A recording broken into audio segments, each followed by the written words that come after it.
Summer holidays வந்தாச்சு நம்ம GT Holidays வந்தாச்சு.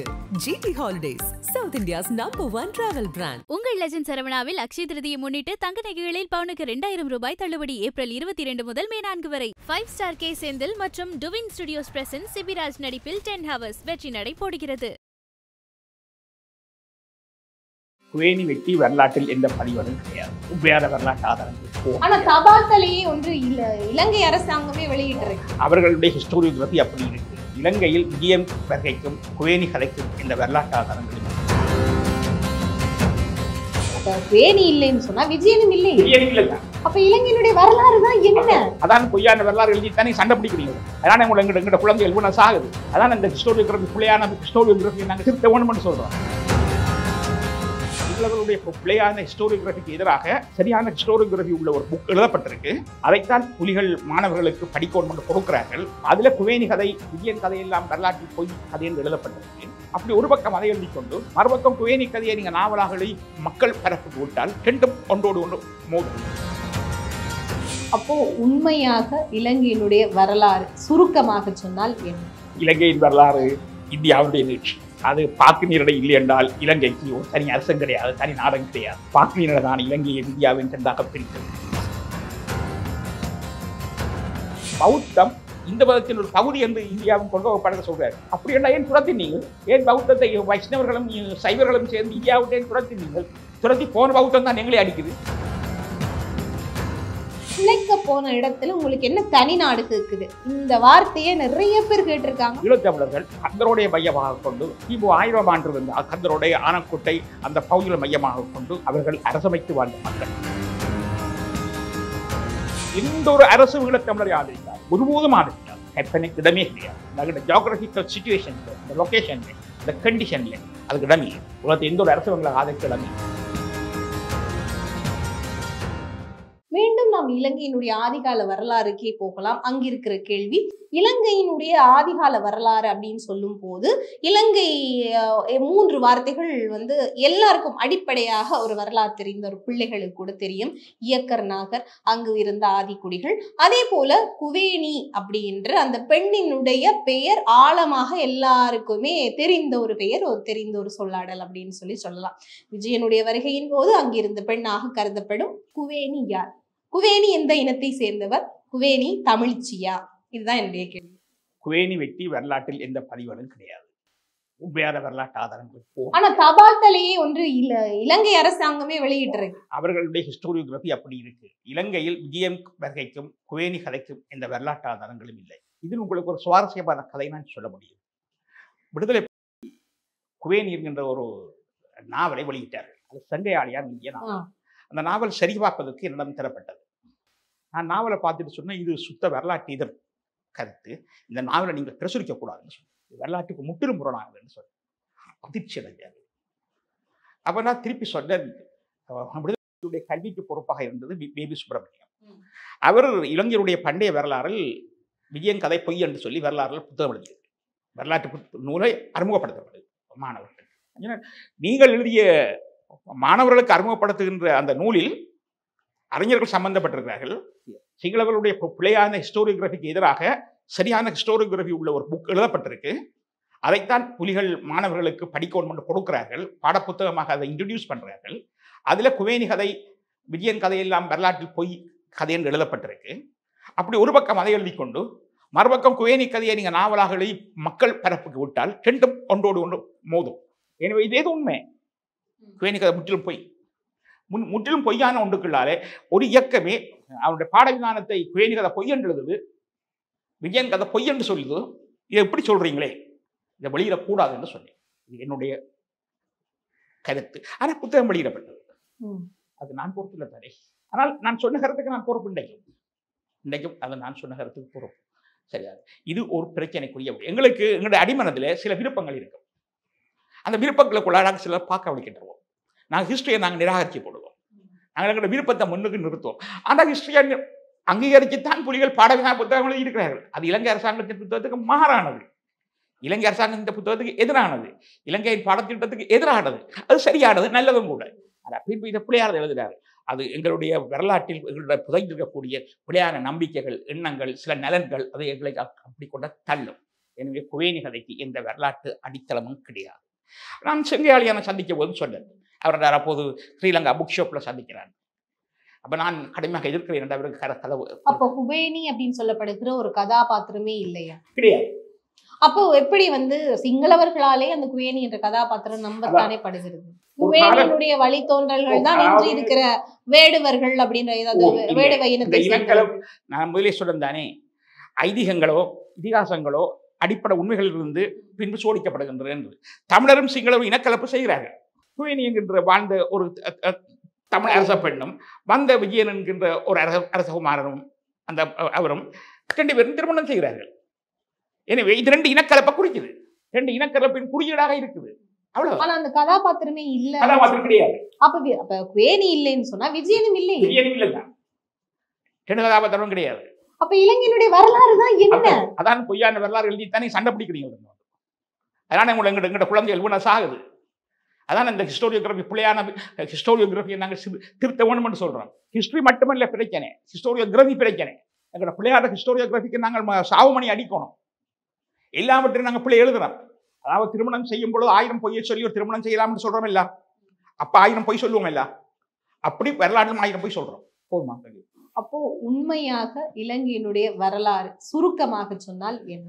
இலங்கையின் வரலாறு இந்தியாவுடைய நீட்சி. அது பாக்கு நீரிடை இல்லை என்றால் இலங்கைக்கு ஒரு தனி அரசம் கிடையாது, தனி நாடம் கிடையாது. பாக்கு நீரிட தான் இலங்கையை இந்தியாவின் 2ஆக பிரித்தது. பாக்கு நீரிடை இல்லை என்றால் ஈழத்தமிழருடைய போராட்டமும் கிடையாது. பாக்கு நீரிட தான் ஈழத்தமிழர் ஆயுத போராட்டத்தை உண்மையிலேயே கருத்தெடுத்தது. பாக்கு நீரிடை இல்லை என்றால் ஒரு சின்ன தாக்குதல் நிகழ அடுத்த நாள் சிங்கள இராணுவ போலீஸோ களத்தை கொண்டு போயிடும். பாக்கு நீரிடை இருந்தாலும் தப்பி போய் தமிழகத்தில் வந்து களம் அமைச்சு பேச்சுவார்த்தை நடத்தி போராட்டம் எல்லாம் பாக்கிரீரனையாக இருந்தபடியால் தான். எனவே பாக்கிரீரனை தான் இலங்கையை 2ஆக இலங்கையை இந்தியாவிலிருந்து பிரித்து அரசாக்கியது. பாக்கிரீரனை தான் இந்த போராட்டத்தையும் பிரசவிக்கிறது. இந்த முக்கியத்துவத்தை நாங்கள் விளங்குறவில்லை. இனியும் ஈழத்தமிழர்களுடைய உயிர் நாடி பாக்கிரீரனை தான். இனியும் ஈழத்தமிழருடைய அடிப்படை பலம் இந்த பாக்கிரீரனையும் பாக்கிரனுடைய தொடர்பு உள்ள தமிழகம் தான். ஆனால் தமிழகத்திலிருந்து அந்நியப்பட்டிருப்பது தீவிரகரமான ஒரு வரலாற்று யதார்த்தம். அது போக்கப்பட வேண்டும். அது செறிப்பிழைகள் உணரப்பட வேண்டும், ஒட்டப்பட வேண்டும். உதாரணமாக நான் உங்களுக்கு கொண்டு சொல்லலாம். ஆங்கிலேயர்களும் பிரெஞ்சுக்காரரும் பக்கத்தில் காலங்காலமாக அடிபட்டார்கள், மோதுண்டார்கள். அமெரிக்காவில் குடியேறினார்கள், வட அமெரிக்காவில் குடியேறினார்கள், கனடாவில் குடியேறினார்கள். கனடாவில் 2 பிரெஞ்சு மாநிலங்கள் தோன்றின. ஒன்று குயிபெக், மற்றது நியூ புரூன்ஸ்விக். 2 மாநிலங்கள் தோன்றின. அதில் நியூ புரூன்ஸ்விக் அடிபட்டு போயிட்டு அது 60% இங்கிலீஷ்காரர், 40% தான் பிரெஞ்சுக்காரர். ஆனால் குயிபெக் 80% பிரெஞ்சுக்காரர். குயிபெக் தனிநாட்டுக்காக போராடியது. அப்போது பிரெஞ்சு ஜனாதிபதியாக இருந்த டீகால் அந்த போராட்டத்தை ஆதரித்து பிரான்ஸ்ல 67ஆம் ஆண்டு உரையாற்றினார். அந்த உரைதான் கியூபெக்கை பாதுகாத்தது. அந்த உரைதான் கியூபெக் மக்கள் விரும்பிய அவர்கள் ஒரு நிறைவான சமஷ்டி ஆட்சியை கொடுத்தது. அந்த உரைக்கு அஞ்சித்தார் அமெரிக்காவும் கனடாவும் பிரிட்டனும் கியூபெக்கு அவர்கள் விரும்புகிறபடியான ஆட்சி வழங்கப்பட வேண்டும் என்று அவர்கள் தீர்மானம் எடுத்தார்கள். இன்றைக்கு கியூபெக் கனடாவிலேயே வளம்பொருந்திய மாநிலம். 80% மக்கள் பிரிந்து போக வேண்டாம் என்று தான் வாக்களிக்கிறார்கள். அந்த மக்களுடைய தீர்ப்பு தானே. கியூபெக் மக்கள் தனிநாடாக பிரிய வேண்டும் என்று வாக்களித்தால் அதை நான் ஆதரிப்பேன். தனிநாடாக பிரியக்கூடாது என்று அவர்கள் வாக்களிக்க அதை நாங்கள் ஆதரிக்கத்தானே வேணும். அது அவருடைய சுயநிர்ணயம். அதன்படி அவருடைய சுயநிர்ணயம் நிலைநாட்டப்பட்டிருக்கு. அப்படி தமிழகமும் ஈழத்தமிழருக்கு குரல் கொடுக்கக்கூடிய ஒரே ஒரு மாநிலம் அதுதான். உலகத்தில் எங்களுக்கு அரசு கிடையாது. ஒரு அரசு எங்களை ஆதரிக்க மாட்டாது. எந்த ஒரு அரசு ஈழத்தமிழரை ஆதரிக்காது, ஒருபோதும் ஆதரிக்காது. கற்பனைக்கு இடமே கிடையாது. நாங்கள் ஜியோகிராபிக்கல் சிச்சுவேஷன்ல, அந்த லொக்கேஷன்ல, அந்த கண்டிஷன்ல அதுக்கு இடம் இல்லை. உலகத்தில் எந்த ஒரு அரசு எங்களை ஆதரிக்க இடம் இல்லை. ஆதரிக்க ஒரே ஒரு இடம் எத்னிக் பிரதர்ஹுட் என்று சொல்லுவார்கள். இன சகோதரத்துவம். அதுதான் பிரெஞ்சுக்காரர் கியூபெக்கை பாதுகாத்தது. அதன் மூலம் தான் கியூபெக் தன்னாடாக அது சுயநல உரிமை உள்ள ஒரு அமைப்பாக, அதாவது உள்ளதுக்குள்ள இந்த பெட்டர் முழு சுயநல உரிமை நான் சொல்ல வரையில்லை, உள்ளதுக்குள்ள ஒரு பெட்டர் கண்டிஷனுக்கு போனது. எங்களை பொறுத்தவரையும் தமிழ்நாடு எங்களுக்கு குரல் கொடுத்தால் மட்டும்தான் நாங்கள் விடுதலை அடைய முடியும். அதை நாங்கள் எப்படி பேடி பாதுகாக்க போறோம் என்ற பிரச்சனை போடும். கற்பனையில் ஒன்றுக்குமே செய்ய முடியாது. நீங்கள் யாரும் அப்படி ஒன்று இருக்குன்னு சொன்னால் காட்டுங்க உதாரணத்தை, ஒரு படத்தை விரைஞ்சு காட்டுங்க. தமிழ்நாட்டின் ஆதரவு இல்லாமலோ அல்ல உலகில் எந்த ஒரு நாட்டின் ஆதரவு இல்லாமலோ ஈழம் விடுதலை அடையலாம் என்று காட்டுங்க. அல்லது தமிழர்களுக்கு உலகத்தில் ஒரு நாடு ஆதரவளிக்கும் என்று ஒரு நாட்டை காட்டுங்க. நான் உங்களுக்கு பின்னாடி வருவேன். அவங்களுக்கு கட்டாயம் நான் ஒரு பிடிவாதக்காரன் இல்லை. எங்களோட மக்களுக்கு நல்ல ஏதோ அங்கே தான் போவேன். எங்களோட மக்களுக்கு நன்மைக்கு உலகத்தில் ஒரு அரசு எங்களை ஆதரிக்காது. அரசாக இருக்கும் சிங்கள அரசை ஆதரிப்பதன் மூலமே அவர்களுக்கு நன்மை வருது என்றால் 75% மக்களுக்கு ஆதரவளிப்பதன் மூலமே தங்களுக்கு நன்மை வரும் என்றால் அமெரிக்காவைத்தான் செய்யும், பிரிட்டனுமாகத்தான் செய்யும், நோர்வேமாகத்தான் செய்யும், சைனாவாகத்தான் செய்யும், இந்தியாவாகத்தான் செய்யும். ஆனால் இந்தியாவுக்கு நாடு பிரிவதனால் நன்மை இருக்கின்றதை புரிந்து கொள்ளும் ஒரு காலம் வேறு. இப்போது அவர்கள் நாடு பிரிவு தங்களுக்கு நட்டம் என்று நினைக்கிறார்கள். 2 காரணம் இருக்கு ஒரு நட்டம் நினைக்கிறது. என்ன காரணம்? ஒன்றவர் நினைக்கிறார்கள் இந்தியா பிரிஞ்சிரும். அதான் இந்தியாவுடைய வெளியுறவு கொள்கையில் உள்ள ஷாப்பானிடம் அவர்கள் என்ன சொல்றார்கள், இலங்கை இந்தியாவினுடைய பாதுகாப்பு வலயத்துக்குள் இருக்கும் ஒரு புள்ளி 2ஆக உடைஞ்சால் ஒரு பகுதியை இந்தியாவின் ஆதரவோடோ அல்லது தன்னிச்சையாக சுதந்திரமாக இருந்தால் மறுபகுதி ஈழத்தமிழருக்கும் இந்தியாவுக்கும் எதிரான இன்னொரு அரசோட கூட்டி சேரும். எனவே இலங்கை 2ஆக பிரிவது இலங்கையில் இந்தியாவுக்கு எதிரான ஒரு அந்நிய அரசு இலங்கையில் வந்து அமர்வதற்கு வாய்ப்பை கொடுக்கும். என இலங்கை 2ஆக உடைய விட மாட்டோம். பங்களாதேஷை 2ஆக பாகிஸ்தானிடம் இருந்து பங்களாதேஷை உடைச்சது புவிசார் அரசியலுக்கு அவசியம். அங்க அவசியப்பட்டது, இங்க எதுக்கு அவசியம்? ஒரு பெரிய அரசு 2ஆக உடைச்சு விட்டா இந்தியாவுக்கு எதிரி இந்த பலம் குறையுது. பாகிஸ்தானும் பங்களாதேஷை ஒன்று சேர்ந்திருந்தால் இங்க இலங்கை வந்து எப்படியோ இந்தியாவினுடைய ஒரு எதிர்ப்பு மனநிலையில தான் என்ற வரைக்கும் இருக்கு. அதான் இவர்கள் இந்திய கொள்கை வகுப்பாளர் 2 பிழையான முடியத்துக்கு வருகிறார்கள். ஒன்று, பௌத்தம் இந்த மதத்தின் ஒரு பகுதி என்று இந்தியாவின் கொள்கை வகுப்பாளர்கள் சொல்றாரு. அப்படி என்ன ஏன் துரத்தினீங்க? ஏன் பௌத்தத்தை வைஷ்ணவர்களும் சைவர்களும் சேர்ந்து இந்தியாவிட்ட ஏன் துரத்தினீங்க? துரத்தி போன பௌத்தம் தான் எங்களே அடிக்குது. இது முதலாவது விஷயம். 2வது, இலங்கையிலிருந்து பௌத்தம் போனபடியால் இலங்கைக்கு எப்போது நட்பு நாடாக இந்தியா இருக்கும் என்பது. ஆனால் நட்பு நாடு என்பது அரசு ஆதிக்கத்துக்குள்ளால் பார்க்கப்பட வேண்டும். இந்தியாவிலிருந்து காலத்துக்கு காலம் படியெடுப்புகள் இலங்கைக்கு போனதால் இலங்கை ஒருபோதும் இந்தியாவின் நட்பு நாடாக கருதுவதே கிடையாது. ஏன் சுதந்திர இலங்கை யாரோட ஒப்பந்தம் செய்த? இந்தியாவுடைய 47ஆம் ஆண்டு DS ரணநாயக்கா முதலாவது பாதுகாப்பு ஒப்பந்தத்தை யாரோட செய்து கொண்டார்? பிரித்தானியாவோடு. பிரித்தானியாவுக்கு தானே இலங்கை தளத்தை கொடுத்த, இந்தியாவுக்காக கொடுத்தது. அதாவது திருவோணமலையிலும் கட்டநாயக்கா விமான தளத்தையும் திருவோணமலை கடற்படை தளத்தையும் பிரித்தானியாவுக்கு கொடுத்த இலங்கை இந்தியாவுக்கு கொடுத்தா இல்லைத்தானே? கொடுக்காது. இனிமேலும் அதுதான் உண்மை. மஹிந்த ராஜபக்ஷ அவருக்கு அழகாக ஒரு விஷயம் சொல்லியிருந்தார். நாங்கள் சீனாவுக்கு போறோம்னு சொல்றீங்க, சீனா வெறும் போகும், ஆனா இந்தியா வெறும் போகாது. எதுக்காக வரும் போகாது? அதாவது இந்தியர்கள் இலங்கைக்கு வந்துட்டால் அவர்கள் இலங்கையோடு கலந்துடுவார்கள், ஆதிக்கம் பெற்றுடுவார்கள். சீனர்கள் வருவார்கள், அவர்கள் வியாபாரம் செய்வார்கள், செய்துட்டு போயிடுவார்கள். சீனா வெறும் போகும், ஆனால் நீங்கள் வெறுவீங்கள் போக மாட்டீங்க. இவ்வாறு மஹிந்த ராஜபக்த சொன்னார். எனவே சிங்களவர்களுடைய அகராதியில் இந்திய எதிர்ப்புவாதம் என்பது மிகவும் அடிப்படையானது. ஏனென்றால் ஜியோகிராபிக்கல் ப்ராக்சிமிட்டி ஒரு காரணம், புவியியல் அமைவுட நெருங்கிய புவியியல் அமைப்பு ஒரு காரணம். 2வது, கடந்த கால வரலாறு ஒரு காரணம். ஏன்னா இது தீர்க்கப்பட முடியாது.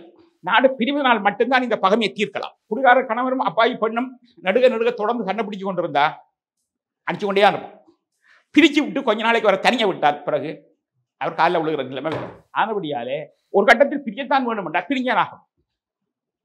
இல்லையண்டா குடிகார புருஷன் அப்பாவி பெண்ணு அடிச்சு கொண்டே தான் இருப்பார். அப்ப இந்த சூழலில் பிரிவினை என்பது, நான் பிரிவினமாக தேய்ப்பவன் இல்லை, நாங்கள் விடுதலை போராட்டம்னு நான் சொல்றேன். நாங்கள் பிரிவினை போராட்டம் நாங்கள் அடிமைத்தனத்திலிருந்து விடுதலை பெறத்தான் போராடுறோம். நீங்கள் எங்களை அடிமையாக வைத்திருப்பதை எதிர்த்துத்தான் போராடுறோம். நாங்கள் பிரிஞ்சு போக வேண்டும் என்ற எங்களுக்கு ஒரு மனநோய் கிடையாது. இது விடயத்தில் குட்டிமணி நீதிமன்றத்தில் ஆக்கிய உரை முக்கியமானது. நாங்கள் ஆயுதங்கள் மீது காதல் கொண்ட மனநோயாளிகள் அல்ல, நாங்கள் விடுதலை போராளிகள் சொன்னேன். இந்த குட்டிமணி இந்த பேச்சை டிசைன் பண்ணி கொடுத்தவர் பொய்யோடு இருக்கிறார் நினைக்கிறேன். இந்த பேச்சை ஒரு சீனியர் லோயர் தான் டிசைன் பண்ணி கொடுத்தவர். நான் அந்த பேர் சொல்ல முடியாது. அவர் தான் இந்த பேச்சை குட்டிமணிக்கு டிசைன் பண்ணி கொடுத்தவர். நல்ல அழகான வசனம். நாங்கள் ஆயுதங்கள் மீது காதல் கொண்ட மனநோயாளிகள் அல்ல, மாறாக நாங்கள் விடுதலை போராளிகள் என்பது. அந்த வகையில் நாங்கள் எல்லாவற்றையும் ஈழத்தமிழருடைய பிரச்சனையை விடுதலைக்குள்ளால மட்டும்தான் இனி புரிஞ்சு கொள்ளலாம்.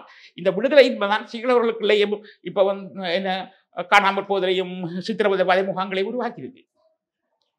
எங்களுடைய இழப்பை நீட்சியானவர்களுடைய இழப்பு இருக்கு, எதிர்காலத்திலும் தான் நிகழும். ஒருபோதும் இலங்கையில் எந்த விதத்திலும் இந்த பிழையான வரலாற்று கண்ணோட்டத்திலும் பிழையான அரசியல் நடைமுறைகளுக்குள்ளாலும் இந்த மத வரலாற்று போக்குகளுக்குள்ளாலும் சமாதானம் அமைதி என்பதுக்கு இடமே கிடையாது.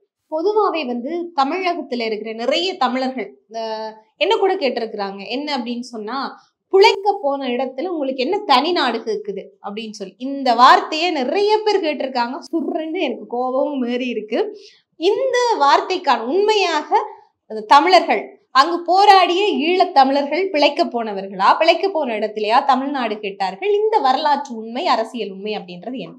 உங்களுக்கு நான் முதலே சொல்லியது போல கிமு 1000ஆம் ஆண்டில் இருந்த குறைந்தபட்சம் பெருங்கற்கால பண்பாடு தமிழகமும் ஈழத்தமிழர்களும் சிங்களவர்களும் ஒரு பண்பாட்டு பிரிவராக இருந்தார்கள். இனி அவர்கள் வேறு, நாங்கள் தமிழகம் வேறு, ஈழத்தமிழர்கள் வேறு, சிங்களவர்கள் வேறு என்று இல்லை. மலையாளம் வேறு, தெலுங்கு வேறு, கன்னடம் வேறு என்று கூட இல்லை. இது ஒரு பண்பாட்டு பொது பிரிவு. இந்த அடிப்படை வரலாற்று அறிவு நமக்கு மிகவும் முக்கியமானது. இது அப்படி இருக்கட்டும். ஆனால் இவர்கள் கேள்வி கேட்கறதுக்கு ஒரு தளம் இருக்கு. இவர்கள் 20ஆம் நூற்றாண்டு அனுபவத்துக்குள்ள அந்த கேள்வி கேட்கிறார்கள். முதலாவது, மலையகத்துக்கு சென்ற தோட்ட தொழிலாளி மக்களை இவர்கள் பார்க்கிறார்கள்.